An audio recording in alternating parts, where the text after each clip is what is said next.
little Margie. I've been both mother and father to her since she was born. She's grown up now, and you think my job's all done, eh? Well, that's what you think. When she was little, I could spank her and make her mind me. I had control over her.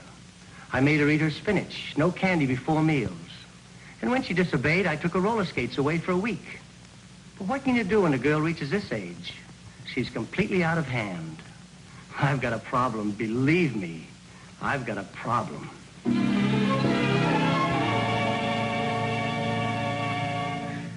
That's my father. I've raised him from childhood. That is, my childhood. He's nearly 50 now, and you'd think he'd settle down, wouldn't you? Well, that's what you think. Today, he looks better in shorts on a tennis court than fellas 25. Girls wink at him, and what's worse, he winks back at them. I want a nice, old, comfortable father. I try to look after him, but he just won't settle down. I've got a problem, believe me, I've got a problem.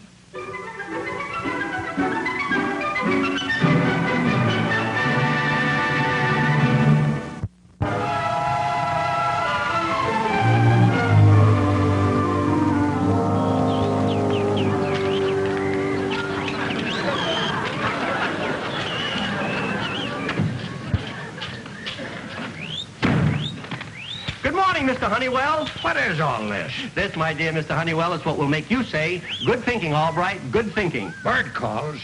Albright, have you gone crazy? Now, here it is, point number one.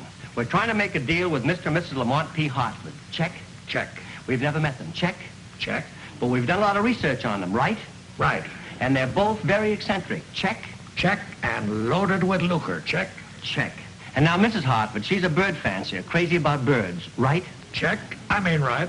So I've been boning up on birds. Now, that's the mating call of the Australian web-footed whangdoo.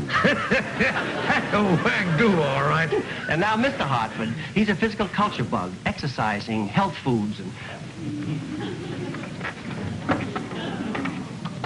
yogurt, wheat germ, blackstrap molasses. In other words, until the deal is closed, you're an authority on birds and mussels. Check? Check. Good thinking, Albright, good thinking. Well, actually, this part of it may do me some good. Exercising won't hurt anybody. Oh, how about your new insurance policy? Doctors pass you yet? No, he wants me to cut down on my food, walk home from the office, no more cocktails, lose a little around here. Sometimes I wonder if it's worth it. Insurance is always worth it. A good way of saving money, and that's sound economy. Economy is efficiency. Efficiency is economy. That's what I always say, don't you? Well, I don't say it all the time.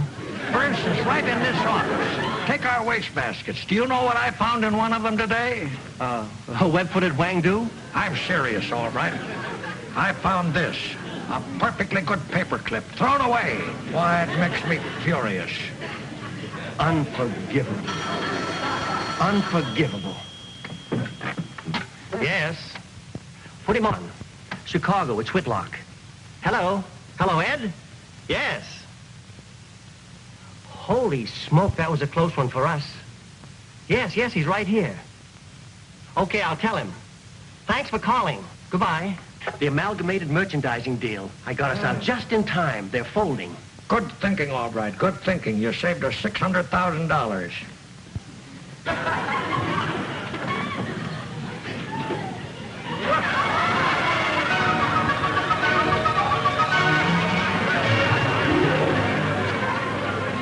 Dad? Hi, Margie. You're home early. It's only 3:30. Don't you feel well? I'm a little beat. The walk home tired me out. You walked home? You always take a cab. No more. From now on, cabs are out. I'll make you a cocktail. That'll perk you up. No thanks, baby. No more cocktails for me. I'm cutting them entirely out. I'll start dinner. None for me, thanks. I'm going to skip a meal every once in a while. Good for me, you know.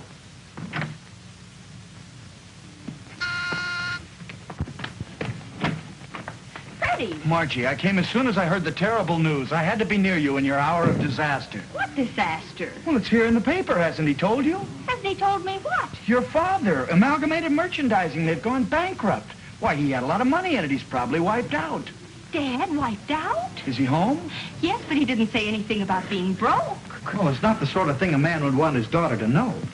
Now I'm beginning to understand a few things. Cabs cost money, so he walked home. He wouldn't have a cocktail. He doesn't want any dinner. Freddie, he must be really broke if he thinks we can't even afford food. Margie, I know your father doesn't exactly like me, but regardless of his feelings toward me, I want you to know that as long as I have a crust of bread, he's not going hungry. Are you here again? Chin up, old man.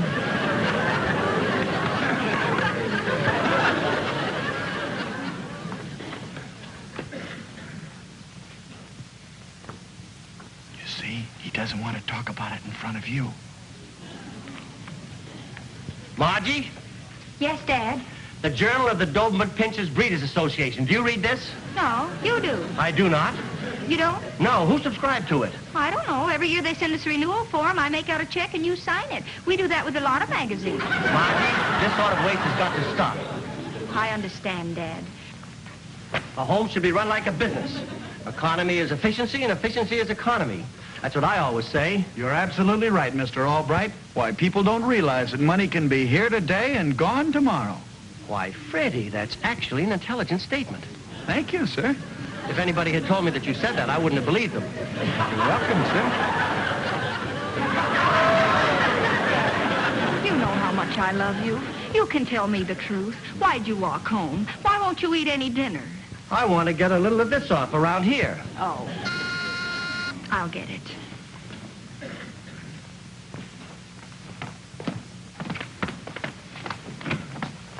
Oh, Margie, Freddie, I just had the most wonderful cry.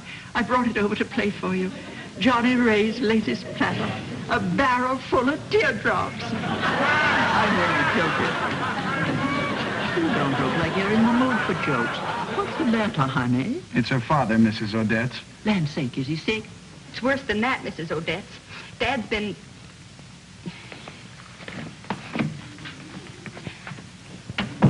Dad's been wiped out in the stock market. Please don't say anything. He doesn't want anyone to know. Oh, honey, that's too bad. But maybe I can cheer you up. In 1929, my father-in-law lost everything in the crash. I'll never forget it. I was in the corner drugstore weighing myself. I weighed 105 then. And my girlfriend, Ethel, she lives in Detroit now. She came running in with the news. My father-in-law had jumped out the window. Jumped out of a window? Oh, Freddie, we're 10 floors up. Please, Mrs. Odetts, you're not cheering her up. But let me finish. There's a happy ending. The thing I'll always remember about my father-in-law was his presence of mind. On the way up to the 39th floor, that's where he jumped from. But I always said he could have gotten the same results without going up so high. Anyway, on the way up, he stopped in the insurance office and tripled his life insurance. That night. In a gruesome sort of way. Oh, I never thought of it like that. Lots of them would jump in. It was a sort of a fad, like the Charleston. Now, you cheer up, honey. Ah, the Charleston.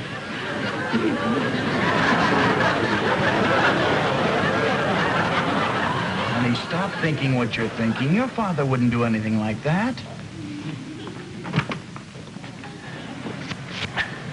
Oh, this darn awning is stuck again.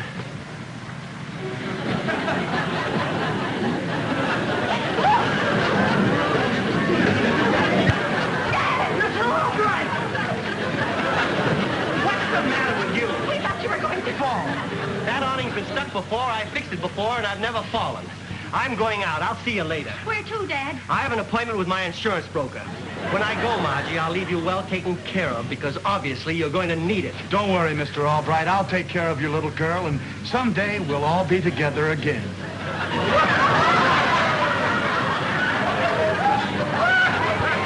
Freddie, what are we going to do? We stopped in just in time. Margie, the awning really was stuck. Oh, that was just an excuse. That awning's always getting stuck. He knows it, and he knows I know it. But, honey, a man doesn't do what you're thinking unless he's really off his rocker. But losing all his money, that could knock him off his rocker. I tell you, Freddie, we've got to do something. He just isn't acting like himself. Hey, I know a guy who could tell us. Tell us what? If your father's really off his rocker. Professor Nelson, I had him in college. He's an expert on this psychology stuff. He used me in a mental experiment once. Put me in a room with a trained orangutan. We played 5 games of checkers. I won 3 out of 5. You think we can see him now, right away? Well, I don't see why not. I'll give him a ring. What you've told me will be extremely helpful, of course, but naturally I must observe Mr. Albright himself before I can draw any definite conclusions. But, Professor, I can't ask him to come here. I wouldn't want you to. I must observe him without his knowing who I am. Will you be home tomorrow afternoon, Miss Albright? If you want me to. Suppose I meet you at your apartment at 4 o'clock before your father gets home. When he does, I'll be just plain Mr. Nelson. I'll think of some excuse to explain my being there. No, Professor, I don't know how to thank you. Try not to worry too much. It may not be as bad as you think. Oh, I hope not. May we look at your phone book, please? Why, certainly. I'll get it for you. Now what? We've got to look up a good, fast rental agency. What are we renting? The apartment. We can't afford to keep an expensive place like that any longer. I'm going to sublet it to the first person the agency sends around. But Margie, without even telling your father? He's got enough on his poor mind. He'll be proud of me for handling this all by myself. I'll get us a little place, maybe just 4 walls and a roof over our heads. We'll make out somehow. Somehow. We'll hear from the rental agency. Well, give them time. They've only had since this morning. I'm just anxious to get it over with, I guess. I haven't checked in 15 minutes.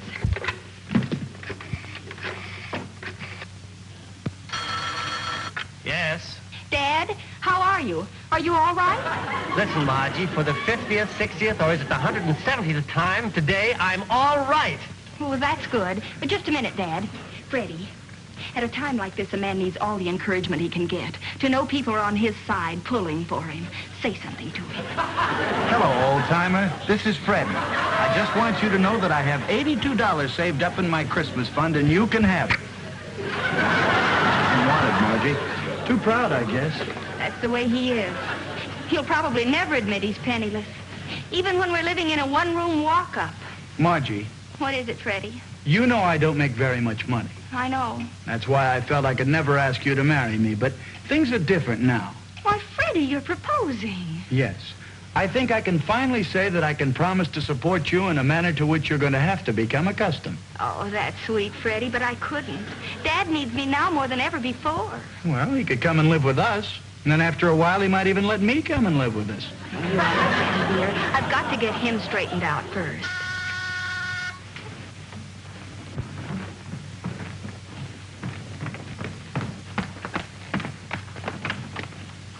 Miss Albright? Yes? We'd like to see the apartment the rental agency sent us. Oh, yes, come in. This is Mr. Wilson. Your name is... Wait a minute. I've seen you 1,000,000 times on television. You're Luscious Lou, the famous wrestler. The very famous wrestler. I'm Mrs. Luscious Lou. How do you do? Glad to know you. Glad to know you. This is the den. It's in an awful mess we're packing. Let me show you the living room. And said Lamont P. Hartford Biscuit Company hereby agrees that Honeywell and Todd, for value received, shall... All right. Yeah, get over to your apartment right away. My apartment? They're on their way up there right now. Who's on their way? Lamont P. Hartford and his wife. They phoned up from the depot. They're on their way up to your apartment right now. My apartment? What are they going up there for? They're going to stay there. I told them it was all right. Anything to put a deal over. That's what I always say. Well, you're awfully free with my apartment. That's what I always say. Now, hurry on over there and get this side. Okay, okay.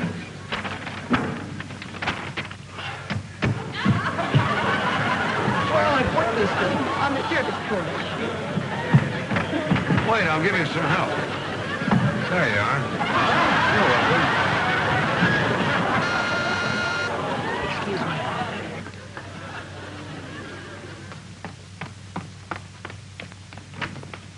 Oh, Professor, come in. Your father home? Not yet, but the new tenants are here. Will that complicate things for you when Dad comes? I don't think so, not if they'll cooperate. Professor Nelson, this is Mrs. Lou and her husband, Luscious Lou, the famous wrestler. The very famous wrestler. How do you do? I'm here to observe Miss Albright's father. Yes, I've told him about him. Poor man. I guess anybody'd go berserk after losing all that money. What does berserk mean, baby doll? Nuts, honey. Naturally, he mustn't know why I'm here. Let's say that I'm a business associate of yours and just Mr. Nelson, not Professor. We understand. And this is most important, whatever Mr. Albright says or does, anything at all. We've got to humor him. Now, don't contradict him under any circumstances. What does contradict mean, baby doll? Nuts, honey.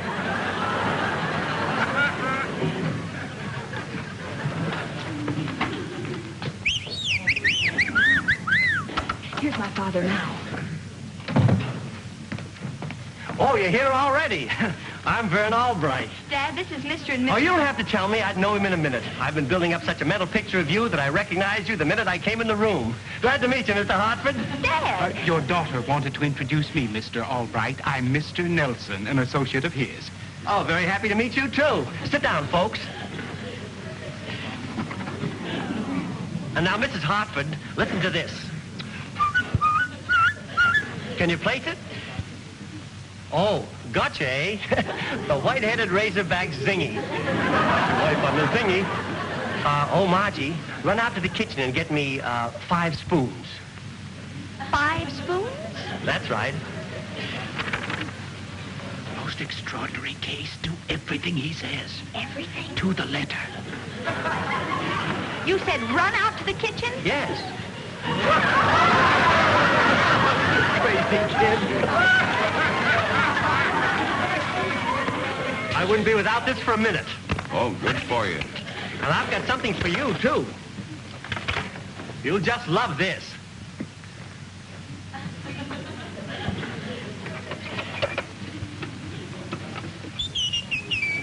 Isn't it wonderful? Here. Oh, thanks, honey. Now listen to this. It's the next one. Wang Do.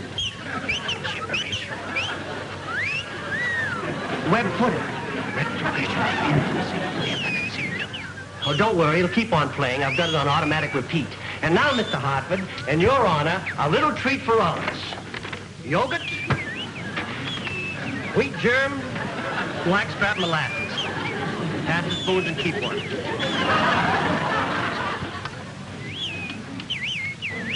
You're next. Help yourself.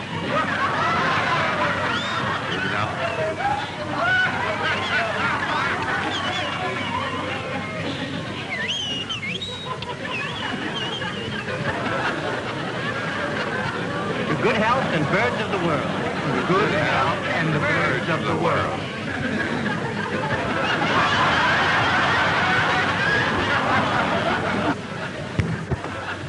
Martha, how many times must I tell you? Shoulders back. Yes, Lamont. And breathe deeply. That's better. Yes, Lamont.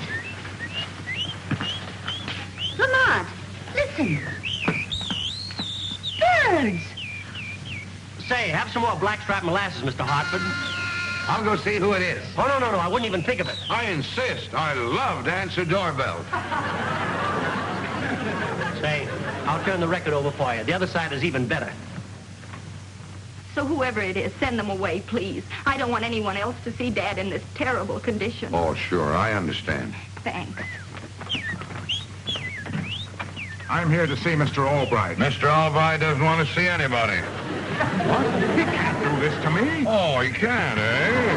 I'm coming in.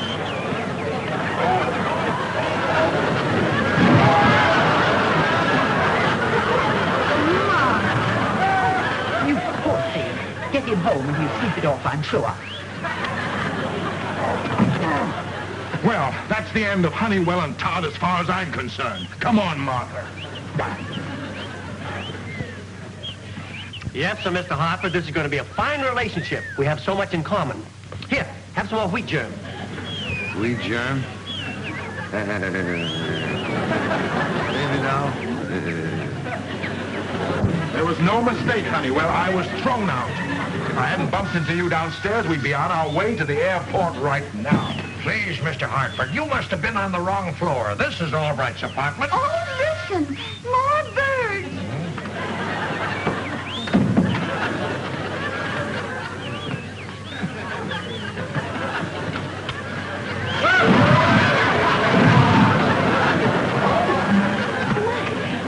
Mr. Honeywell, you two, a shame. Very good, Lamont. I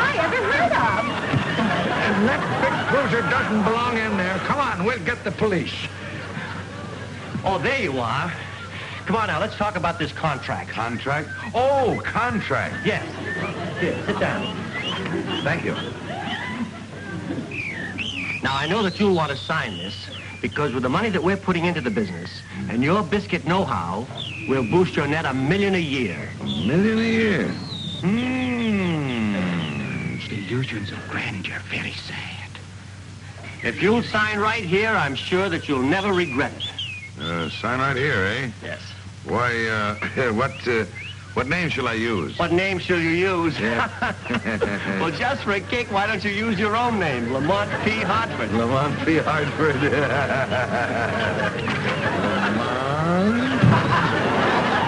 That's the man, officer. Arrest him. Now, just a minute.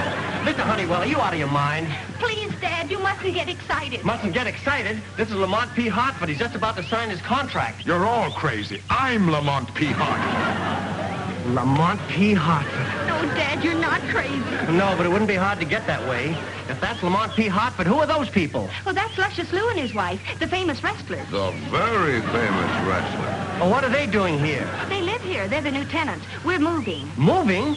I like it here. But, Dad, we can't afford it. You're broke. I'm what? Broke, bankrupt, amalgamated merchandising. You lost your shirt. Oh, Margie, that amalgamated deal, we got out of it 3 days ago. We didn't lose a cent. He isn't crazy. He isn't even broke. It was all a mistake. May I say something? Oh, please do, Mr. Hartford. Thanks for the yogurt. I'm leaving. Now, Mr. Hartford, please. It's all a misunderstanding. I don't do business with people who have me thrown out. Come on, Martha. See what you've done now, Albright? See what you've done now, Margie? Please, Mr. Hartford, try to understand. I thought my father was broke, that his mind had snapped. So you see, it was all my fault that you were thrown out because I didn't want anybody to see Dad in his condition. And, oh, I know I've ruined everything, but I'd do it all over again for my father because I love him. And My wonderful little boneheaded angel.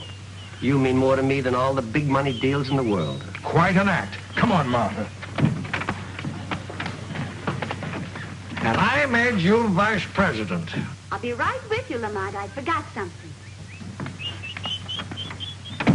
Honey, I think you were just wonderful doing all those fine things for your father. And don't you cry anymore. Everything's going to be all right. All right? What's all right about losing a big deal like this? Papa makes the dough, but Mama signs the checks. Just mail me the contract. oh, I'm so happy. Wait till Freddie hears how wonderfully everything... Freddie! Where's Freddie?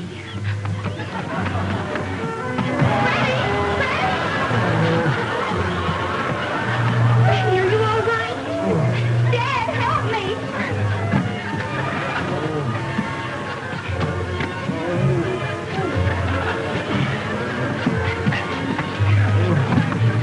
Come on, Freddie, you can get up.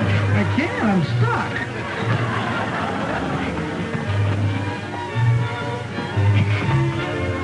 It's all over, Freddie. Everything turned out fine. Happy ending. This is a happy ending?